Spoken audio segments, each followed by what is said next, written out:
Welcome back to Jungle War Stories. Before we begin, hit that subscribe button.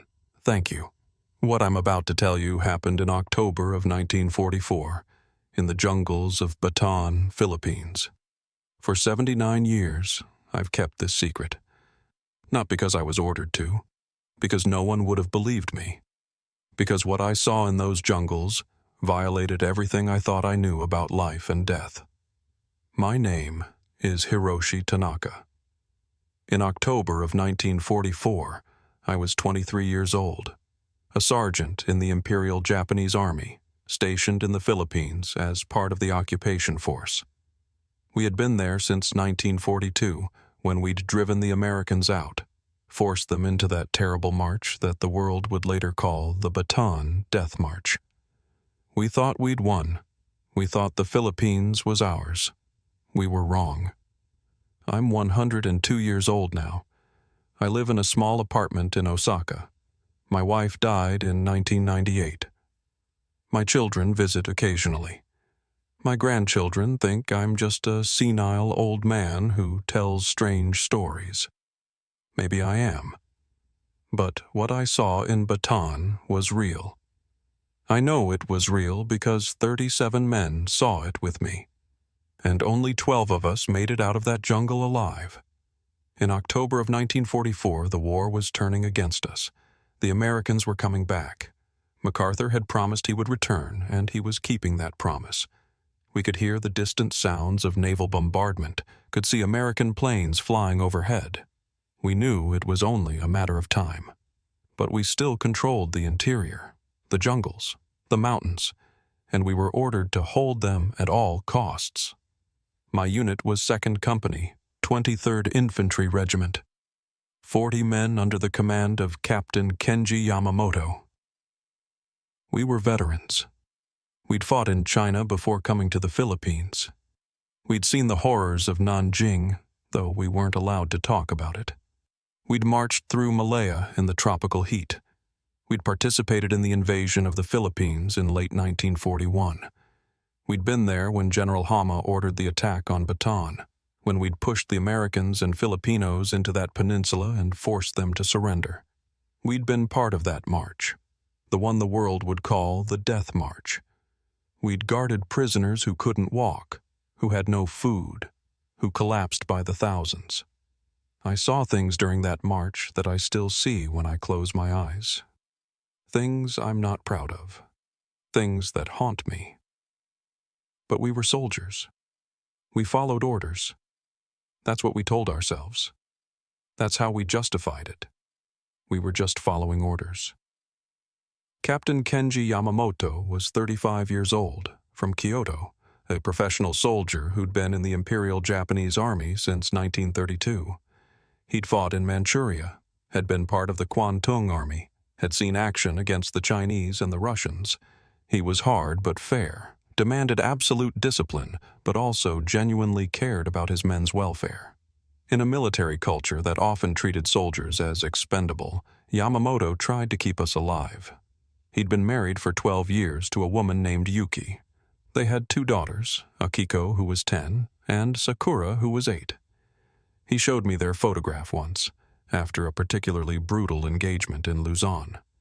It was a rare moment of vulnerability from a man who always had to project strength. The photograph showed him in civilian clothes, smiling, with his wife and daughters at a shrine in Kyoto. It was taken before the war, before everything changed. He said he was fighting for them, for their future, for a Japan that would be strong enough to never be threatened again. He said everything he did, every order he gave, every difficult decision he made, was so his daughters could grow up in a world where Japan was respected, feared, powerful. He died 3 weeks after we escaped that jungle, killed during the American invasion of Luzon, leading a desperate counterattack that bought time for a retreat that never came. His daughters grew up without him. They never learned what he saw in Bataan. They never knew that something broke in him during those days in the jungle. Something that made him accept death when it finally came. Lieutenant Takeshi Ito was our platoon leader, 28 years old, from Tokyo, son of a university professor and a school teacher. He'd attended Waseda University, had been studying literature when the war started, had voluntarily joined the Army as an officer candidate in 1941. He was educated, cultured, could quote classical poetry, spoke 3 languages including English and French. Ito had joined because he believed in Japan's mission, believed in the greater East Asia co-prosperity sphere, believed that Japan was liberating Asia from Western colonialism. He was an idealist in an army of pragmatists. He thought the war had meaning beyond strategy and tactics. He thought we were fighting for something noble. The jungle in Bataan destroyed that idealism. What he saw there, what we all saw, made him question everything he'd believed. He started drinking after we got out, heavily, trying to forget, trying to make sense of a world where the dead walked and justice meant nothing. He died 3 weeks after Yamamoto, not in combat. He put his pistol to his head and pulled the trigger, left a note that said he couldn't stop seeing them, couldn't stop hearing them, couldn't live with what he'd become. Sergeant Koji Nakamura was my friend, my best friend. We'd grown up in the same neighborhood in Osaka, had gone to the same school, had enlisted together in 1939. We'd trained together at Camp Himeji, had shipped out to China together, had fought side by side for 5 years. We'd saved each other's lives more times than I could count. He knew my secrets, and I knew his. Nakamura was funny. Even in the worst situations, he could find something to laugh about. When we were marching through Malaya in 100-degree heat, he'd make jokes about opening a shaved ice stand. When we were under artillery fire in Bataan, he'd comment on the quality of American explosives. His humor kept us sane, kept us human, reminded us that we were more than just soldiers following orders. He had a younger sister, Hanako, who worked in a munitions factory in Osaka. He wrote to her every week, long letters about nothing important because he couldn't write about what we were really doing. He sent her half his pay every month. He was going to buy her a house after the war, somewhere safe, somewhere far from the factories that would be bombing targets. Hanako died in March 1945. American B-29s firebombed Osaka. She burned to death in the factory where she'd been working 16-hour shifts to support the war effort. Nakamura got the news 2 weeks before the surrender. He didn't cry, didn't speak, just stared at the letter. Then he went back to work. But I saw what it did to him. His sister had been his reason for fighting, for surviving, for enduring. Without her, there was no point. He went through the motions after that, but he was already dead inside.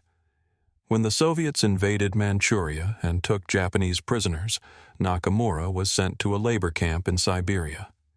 He died there in 1947. Officially, it was typhus, but I think he died because he'd lost his will to live. I think he'd lost it in Bataan, when he'd seen things that proved the world was crueler and stranger than any of us had imagined. Corporal Masao Sato was one of my squad leaders. 31 years old, a farmer's son from Hokkaido, had joined the army in 1936. He was strong, reliable, good with his hands, could fix anything. He'd maintained our weapons, our equipment, kept everything working in conditions that destroyed most gear within weeks. He was the practical one, the problem solver, the guy who always had a solution. Private First Class Hiroki Yoshida was our youngest soldier. 19 years old, from a small village in Shikoku, had been conscripted in 1943. This was his first combat deployment. He was scared, eager to prove himself, desperate to live up to the ideals he'd been taught. He still believed in honor, in glory, in dying for the emperor. The rest of us had lost those beliefs through experience. But Yoshida still had them. He was the first one killed by the ghosts, the one who panicked and fired. I watched him die, watched him get lifted into the air by something invisible, watched him scream as something tore him apart. His death wasn't honorable or glorious. It was terrifying and meaningless. He was 19 years old, and he died screaming for his mother in a jungle thousands of miles from home. Private First Class Kenji Taniguchi was from Nagasaki. 24 years old, trained as a medic, had tried to save more lives than he'd taken. He carried medical supplies, treated wounds, helped men who were sick or injured. He was kind in a world that rewarded cruelty. He tried to hold on to his humanity even as the war tried to strip it away. He survived Bataan, survived the war, made it home to Nagasaki in August 1945. Was there when the atomic bomb fell, died instantly in the blast, vaporized, leaving only a shadow on a wall. After everything he'd survived, he died because he was in the wrong place at the wrong moment. These were my brothers, not by blood, but by shared experience. We'd endured things together that no one else could understand. We'd seen each other at our worst and our best. We'd kept each other alive when death would have been easier, and most of them died. In Bataan, or later, one by one, until I was the only one left to remember. On October 15th, 1944, we received orders to patrol a sector of jungle in the Bataan Peninsula, an area that had supposedly been cleared of enemy forces 2 years earlier during our advance. Intelligence had reported possible American guerrilla activity in the region. Several of our scouts had been sent to investigate and hadn't returned. Radio communications with a small outpost had been lost 3 days earlier. We were to investigate, locate any enemy forces, eliminate them if possible, and report back to headquarters. It should have been routine, a standard 3-day patrol through familiar territory. We'd done dozens of similar missions. In and out, identify the problem, deal with it, return. Simple. We moved into the jungle at dawn, leaving our base camp near Manila Bay as the sun was just breaking over the mountains. The terrain in Bataan was brutal even by Philippine standards. The peninsula was covered in dense triple canopy jungle, so thick that sunlight barely penetrated to the forest floor even at noon. The vegetation was a nightmare of vines, thorns, and undergrowth that fought us with every step. The hills were steep, rising hundreds of feet at sharp angles, covered in loose soil that gave way beneath our boots. Rivers and streams cut through everything, swollen with recent rain, moving too fast to be safe but necessary to cross anyway. The heat was oppressive from the moment we entered the jungle. Within 30 minutes, we were all soaked in sweat despite the shade. The humidity was so thick you could barely breathe, the air heavy with moisture, pressing against your lungs with every inhale. Our uniforms clung to us, chafing our skin. Our packs felt twice as heavy as they had at base. Every step was exhausting, but we were used to it. We'd been fighting in the Philippines for nearly 3 years. We knew the jungle. We knew its dangers. We knew how to move through it, how to watch for snakes and insects, how to check for leeches, how to conserve water and energy. We were veterans, professionals. We thought we knew what we were doing. The jungle seemed to resist our advance from the beginning. Thorns tore at our uniforms and skin. Roots reached up to trip us. Branches slapped our faces. Every vine seemed designed to entangle, every plant to scratch or sting. It was as if the jungle itself didn't want us there, was actively fighting our intrusion. Corporal Sato commented on it. He said the jungle felt different here, wrong somehow. He couldn't explain it, but several of us agreed. There was something off about this place. The sounds were wrong. Fewer birds than normal, fewer insects. The usual cacophony of jungle noise was muted, distant, like it was afraid to come too close. By noon, we'd covered maybe 5 kilometers through the dense vegetation. Captain Yamamoto called a halt on a small rise that gave us some visibility over the surrounding terrain. We collapsed where we stood, exhausted, gasping in the humid air. We ate cold rice from our packs, drank sparingly from our canteens. Water discipline was crucial in the jungle, and checked our weapons for rust and damage. Lieutenant Ito spread out his map, trying to correlate our position with the terrain features he could see. He was frustrated. The jungle was so dense that landmark navigation was nearly impossible. The hills all looked the same. The streams weren't where the map said they should be. We were maybe a kilometer off our planned route, but in jungle like this, a kilometer might as well be 10. That's when Nakamura noticed the trail. He'd wandered a few meters down the slope to relieve himself and called me over urgently. I followed him to where he was pointing, and there it was. A trail. Not a natural animal trail or a game path. A military trail. Boot prints pressed into the soft mud. Fresh. Maybe a day old at most. Leading deeper into the jungle, heading west toward the mountains. I knelt down and examined the prints carefully.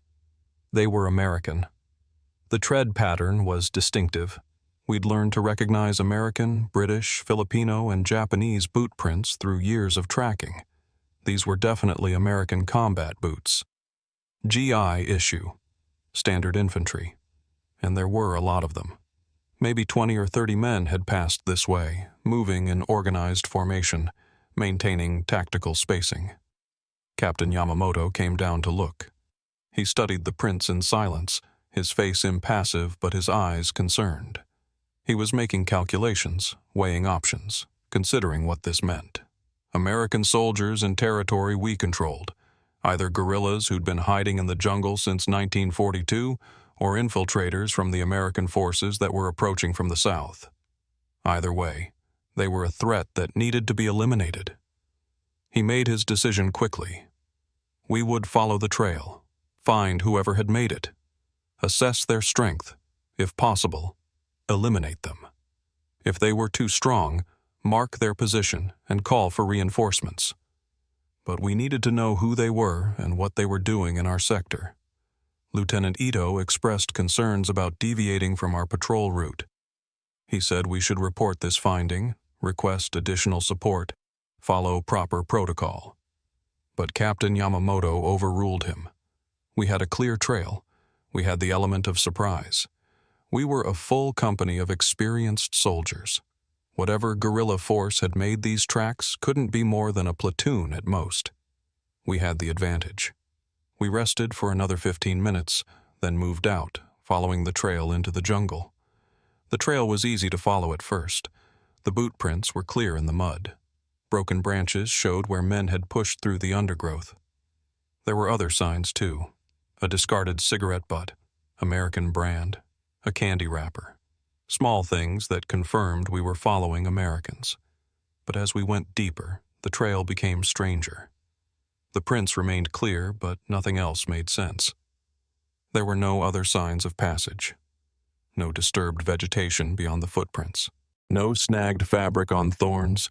No broken twigs at head height where men should have pushed through. Just the footprints, clear and perfect, as if invisible men had walked this path. Private Taniguchi pointed this out. He said it was unnatural. He said something was wrong with this trail, but Captain Yamamoto ordered us to continue. We were soldiers. We followed orders. We followed the trail for hours. It led us deeper into the jungle, away from our planned route, into territory that wasn't on any of our maps. The terrain grew more difficult. Steeper hills, denser vegetation. The canopy overhead became so thick that even though it was mid-afternoon, we were walking in twilight. The temperature dropped slightly, not enough to be comfortable, but enough to notice. The air felt heavier, damper, more oppressive. The sounds of the jungle faded to almost nothing. No birds calling, no monkeys chattering, no insects buzzing. Just the sound of our own movement and the occasional drip of water from the canopy. It was like we'd entered a dead zone where nothing lived. Several of the men were becoming nervous. Private Yoshida kept looking over his shoulder, checking behind us. Private Watanabe, usually fearless, had his hand on his rifle at all times. Even Nakamura had stopped making jokes. We all felt it. Something was wrong here. This place was wrong. Lieutenant Ito tried again to convince Captain Yamamoto to turn back. He said we'd followed the trail far enough. We'd marked the direction. We could return with reinforcements. But Yamamoto was committed now. We were close. He could feel it. Just a little further and we'd find their camp, their position. Then we could decide what to do. The trail led us to a clearing, a small open space in the jungle, maybe 30 meters across, where the canopy had broken and sunlight actually reached the ground. And in that clearing was a camp, an American military camp. 5 or 6 tents arranged in tactical positions, fighting positions dug into the perimeter, equipment stacked and organized, weapons propped against trees, supplies carefully stored. Everything you'd expect from a professional military unit establishing a temporary base. But there was no one there. The camp was completely empty, abandoned. But not long ago. We approached carefully, weapons ready, expecting ambush. But there was nothing. No movement, no sound. Just an empty camp in a clearing where no camp should exist. We spread out and searched methodically. That's when the strangeness became undeniable. The ashes in the fire pit were still warm, but there was no smoke. Food was laid out on makeshift tables, half-eaten, but covered in a layer of dust. Canteens hung on posts, full of water that looked fresh.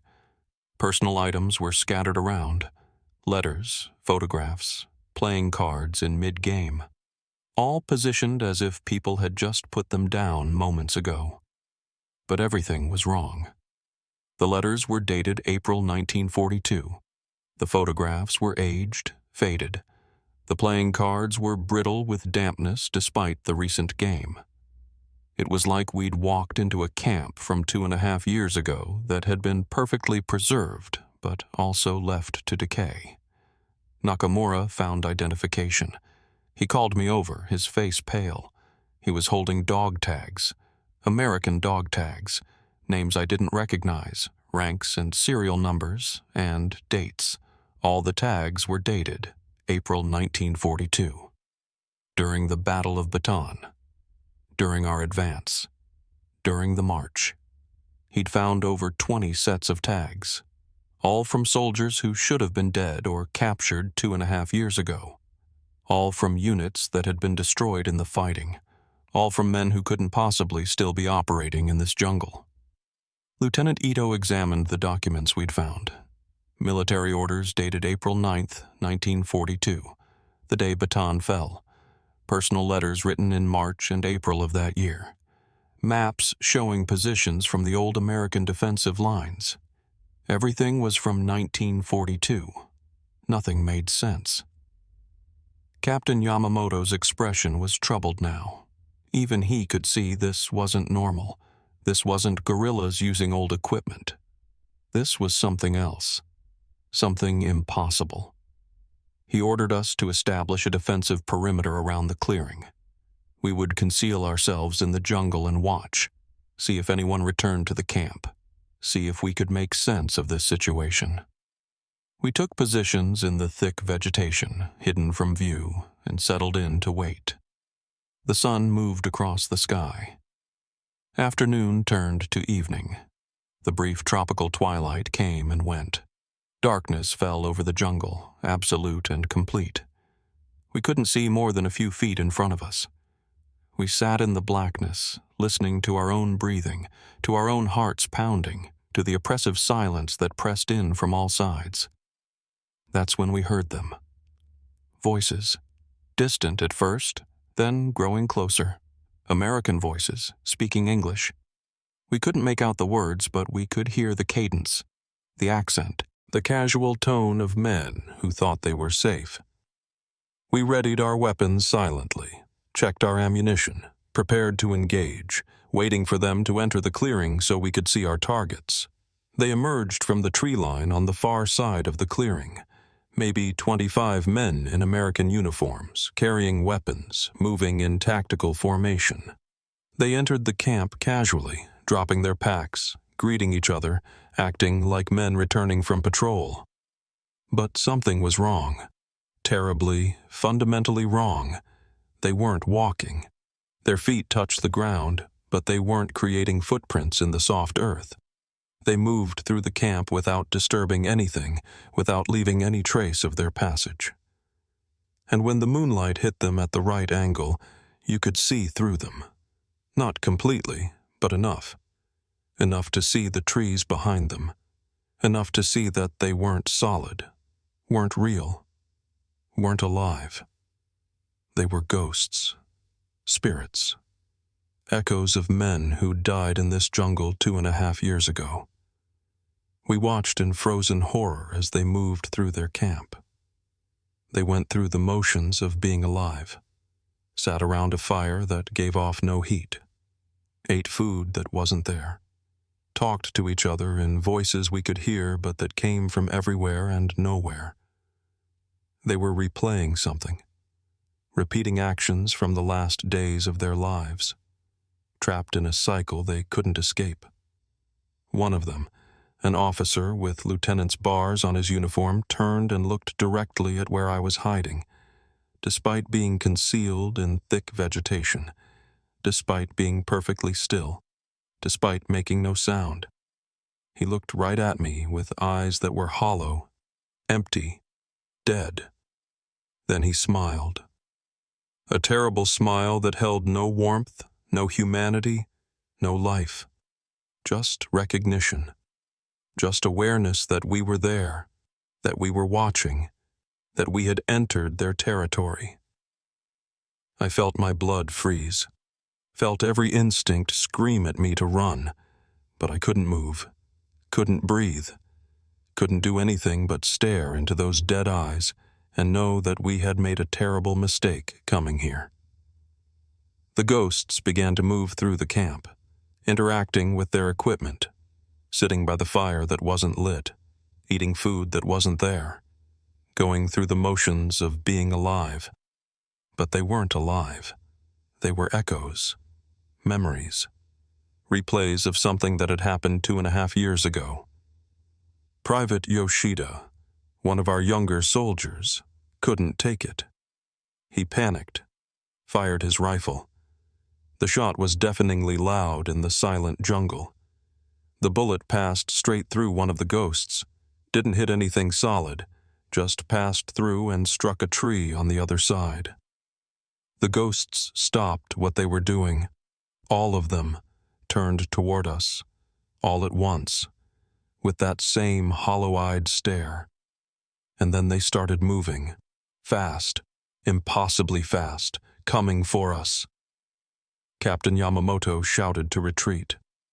We ran, crashed through the jungle, branches tearing at us, roots trying to trip us. Behind us, we could hear them. Not footsteps, not breathing, but something, a presence. Getting closer. Men started screaming.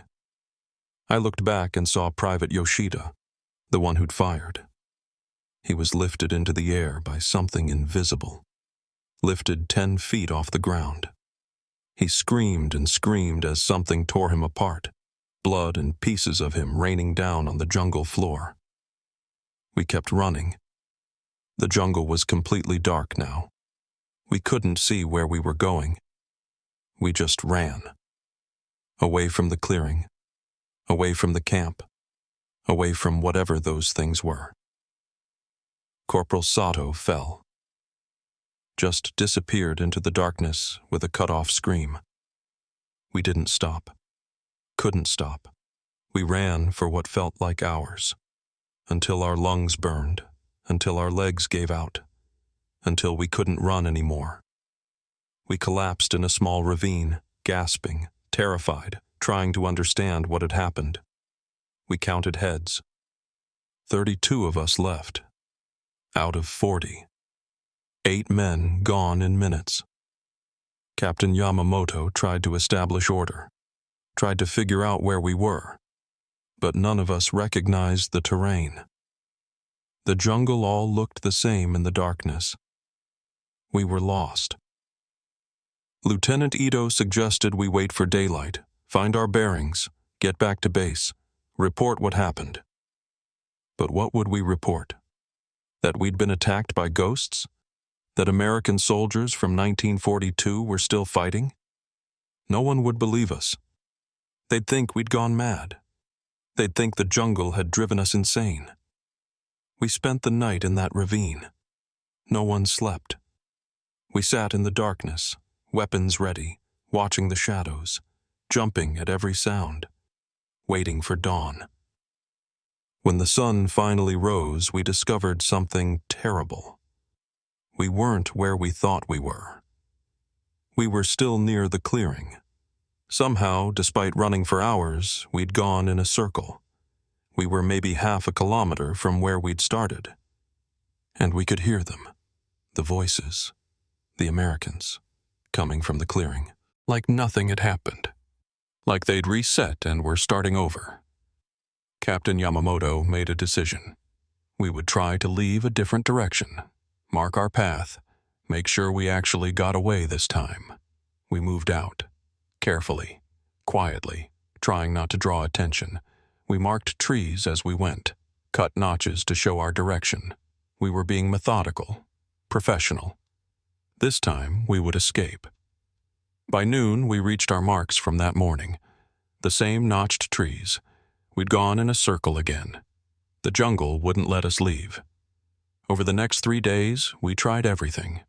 Different directions, different times of day, following streams, following ridgelines. Every time, we ended up back near that clearing, back within sight of that cursed camp.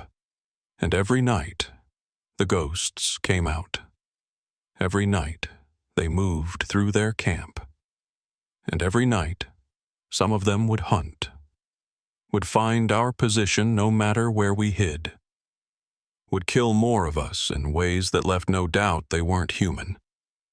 We didn't hear him scream. That was almost worse. At least with screaming, you knew they were still alive, still fighting. Silence meant they were already gone. By dawn of the 4th day, we were down to 20 men out of the original 40.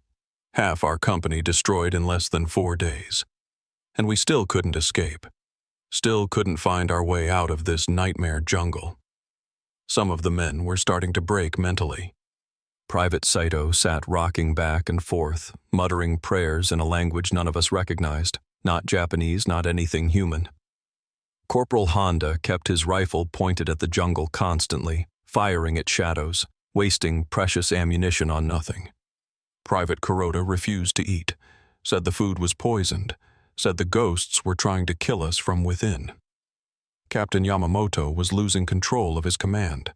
His authority, built on years of confidence and competence, was crumbling because he couldn't solve this problem. He couldn't fight ghosts with rifles and grenades. He couldn't navigate out of a jungle that rearranged itself. All his experience, all his training, all his years of service meant nothing against whatever supernatural force was keeping us here. That's when Nakamura came to me with his theory. We were sitting together away from the others, both of us exhausted, both of us trying to make sense of the impossible. He said he'd been thinking about the American dog tags we'd found. The dates. April 1942.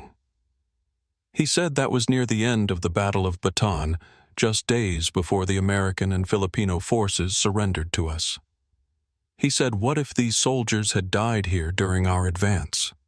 What if they'd made a last stand in this clearing, defending this position, and been overrun and killed? What if their bodies had never been recovered, never been given proper burial, never been honored? What if their spirits had stayed here, trapped, unable to move on, still fighting the same battle they'd died fighting? And what if we were being kept here because we were the enemy, because we represented the same army that had killed them, because they wanted revenge, wanted justice, wanted to make us suffer the way they and their comrades had suffered? I asked him what we should do. He said maybe we needed to stop treating them as enemies, stop trying to fight our way out with weapons that clearly didn't work against them, Stop disrespecting their ground by treating it as conquered territory. Maybe we needed to show respect, acknowledge their sacrifice, perform rituals to honor the dead, ask for permission to leave their territory rather than demanding to pass through it. It sounded insane, superstitious, the kind of thing educated modern soldiers shouldn't even consider. But everything about this situation violated what educated modern soldiers believed about the world. We were trapped in a jungle that shouldn't exist, being hunted by soldiers who'd been dead for 2.5 years. Rationality had failed us. Maybe it was time to try something irrational. I brought Nakamura's idea to Captain Yamamoto. I expected him to reject it immediately. He was a Christian convert, had abandoned traditional Japanese religion before the war, had told me once that spirits and ghosts were superstitions for uneducated peasants. But he listened to Nakamura's theory, and after a long silence, staring into the jungle where so many of our men had vanished, he agreed to try. He said we had nothing to lose. We'd tried every military solution we knew. We'd tried tactics, strategy, force, stealth, everything in our training. Nothing had worked. We were going to die here unless we tried something different. And if that something different was Buddhist and Shinto rituals performed in a Philippine jungle to appease the spirits of dead American soldiers, then so be it. That night, as darkness fell and we waited for the ghosts to begin their nightly hunt, we prepared for something different. Most of us had been raised Buddhist or Shinto, even if we didn't actively practice anymore. We remembered some of the prayers, some of the forms, some of the rituals for honoring the dead. We gathered what we knew, combined our fragmentary knowledge, created something that was part Buddhist funeral rite, part Shinto purification ceremony, part desperate improvisation. We approached the edge of the clearing where the American camp sat empty in the moonlight. We bowed deeply in the direction of the camp, showing the respect due to fallen warriors. We spoke prayers for the dead, asking that their spirits find peace. We left offerings from our meager supplies, rice that we couldn't spare, water that we needed, cigarettes that were worth more than gold in the jungle. We acknowledged the Americans' courage, their sacrifice, their dedication to defending this ground. We told them we understood they had died honorably, fighting to protect their comrades and their country. And we apologized. Captain Yamamoto spoke in Japanese, but I think they understood the intent if not the words. He apologized for the intrusion into their territory. He apologized for disturbing their rest. He asked permission to leave, promised that we would tell their story, swore that we would never forget what they had suffered here. It felt foolish at first. 40 battle-hardened soldiers, veterans of brutal campaigns, standing in a jungle performing religious rituals like village priests. But as we continued, something changed. The oppressive weight that had pressed down on us for days began to lift, like a physical pressure being removed from our chests. The air felt lighter, easier to breathe. The darkness seemed less absolute. And gradually the normal sounds of the jungle began to return. Birds calling in the distance, insects chirping, the rustle of small animals in the undergrowth, all the sounds that had been absent since we entered this cursed place. And for the first time in 5 nights, the ghosts didn't come. We set up our perimeter, posted guards, waited for the familiar terror of their nightly hunt. But they didn't appear. We heard no American voices, saw no transparent figures moving through the camp, felt no presence watching us from the darkness. We slept that night. Actually slept, not just dozed in terrified wakefulness. And when dawn broke over the jungle, everything felt different. Not just the absence of immediate threat, but something fundamental about the place itself had changed. The jungle no longer felt hostile.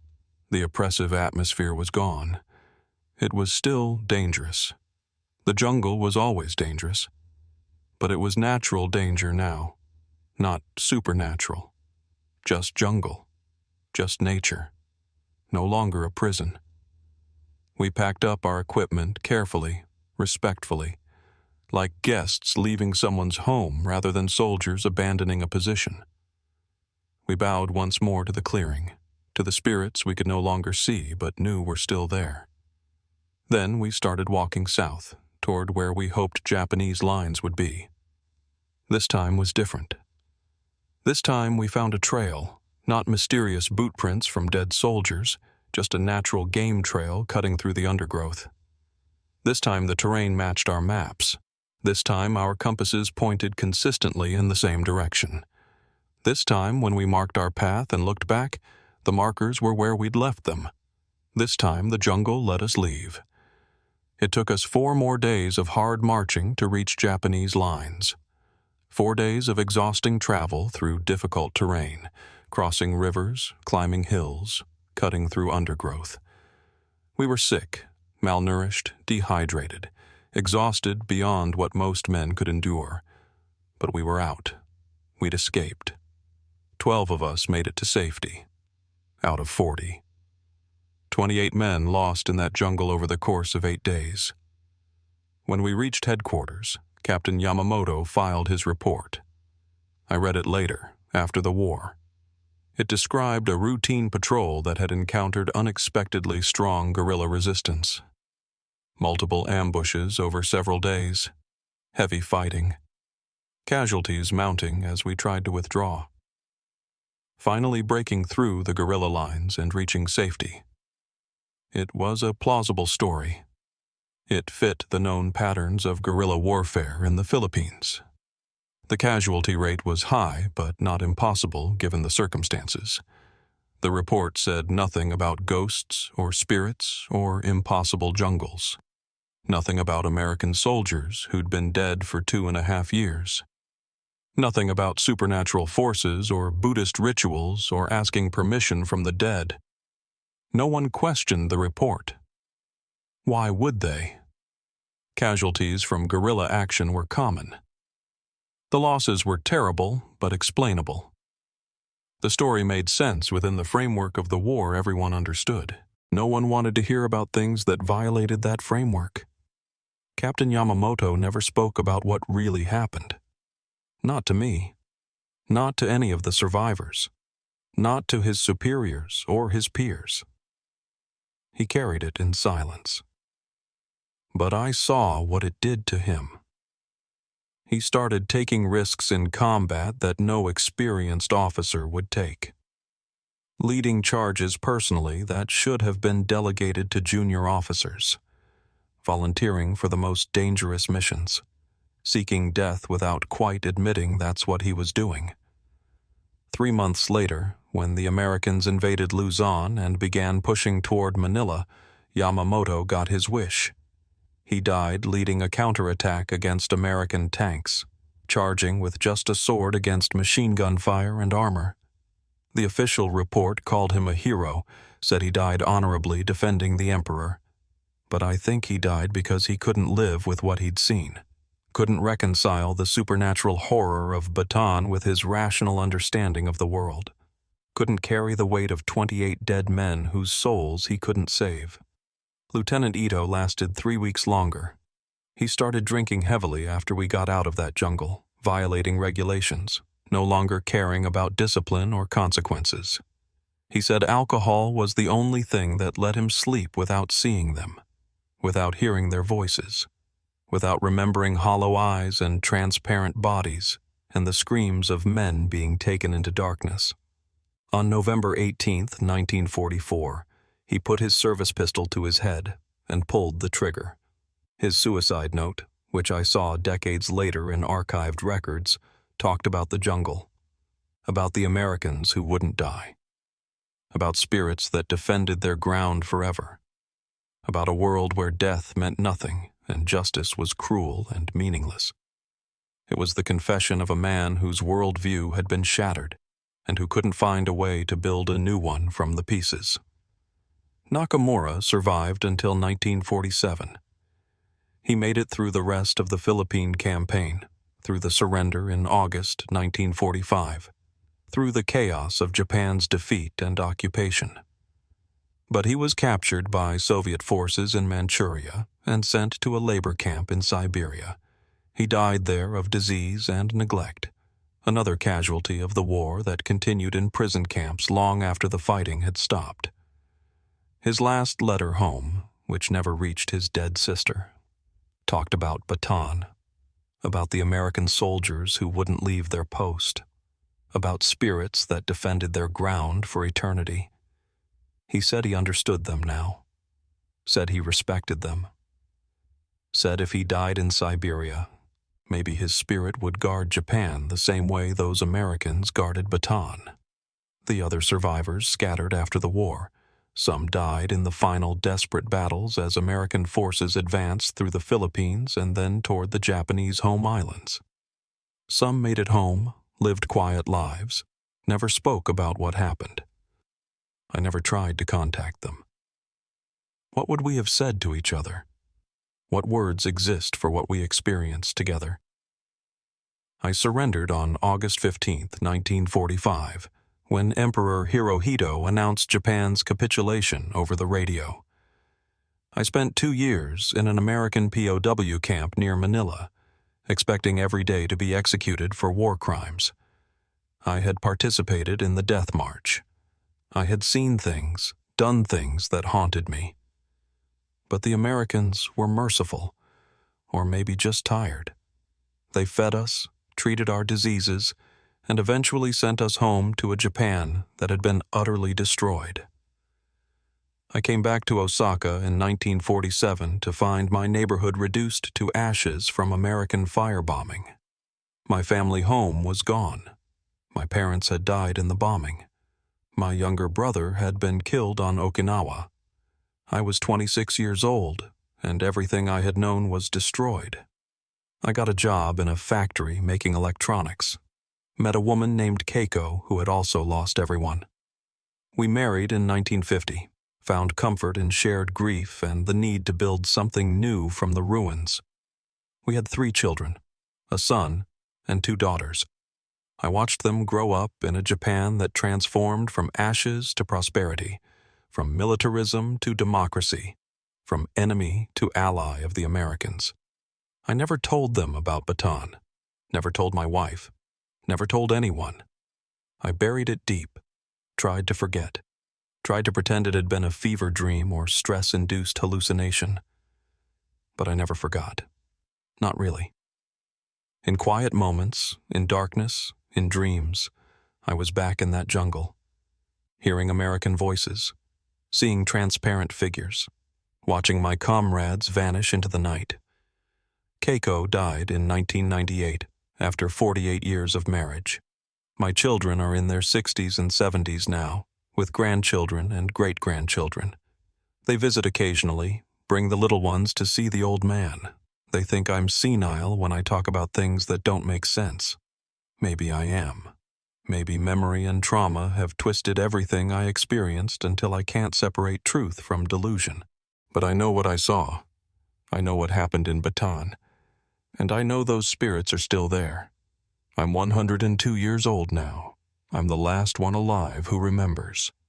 The last survivor who knows what really happened in that jungle. When I die, the story dies with me. Unless I tell it now. The Americans remember the Bataan Death March. They teach it in their schools, show it in their movies, honor the men who died or survived that terrible ordeal. They're right to remember, right to honor those men. What happened to them was a crime, and I was part of it, and I carry that guilt every day. But they don't know the whole story. They don't know that some of those soldiers who died in Bataan never left, that their spirits stayed, defending the same ground they died defending, that they're still there, still fighting, still refusing to surrender. And maybe that's appropriate. Maybe that's justice. We took the Philippines by force, killed thousands in the process, committed atrocities that can never be undone. Maybe it's fitting that the land itself fights back, that the dead rise up to defend what they couldn't defend in life, that some debts can never be repaid, only carried forever. My name is Hiroshi Tanaka. I'm 102 years old. I've lived 79 years with the memory of what I saw in Bataan, with the knowledge that the dead don't always rest, that some places hold on to their grief and anger and become something more than just geography. And I'm telling you this because if you ever go to Bataan, if you ever walk those jungles, respect the ground you're on, respect the men who died there, because they're still there, still watching, still defending, and they'll be there forever. The Americans talk about the Bataan Death March, about the thousands of their soldiers who died during our advance, about the atrocities committed there. They're right to remember, right to honor those men. But they don't know that some of those soldiers never left.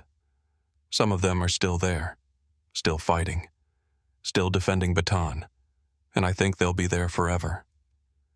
Waiting, watching, making sure that what happened to them is never forgotten. My name is Hiroshi Tanaka. I'm 102 years old. I've lived 79 years with the memory of what I saw in Bataan. And I'm telling you this because the dead don't always rest. Sometimes they keep fighting. And sometimes, if you go to the wrong place, disturb the wrong ground, you'll find them, still standing their post, still defending their position, still refusing to surrender, even in death.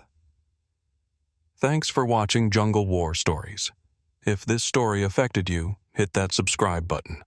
Leave a comment. Tell me where you're watching from. And if you've ever been to Bataan, if you've walked those jungles, if you felt like you were being watched by something you couldn't see, tell me about it. Because I think the ghosts are still there. I think they're still defending that ground, and I think they always will be.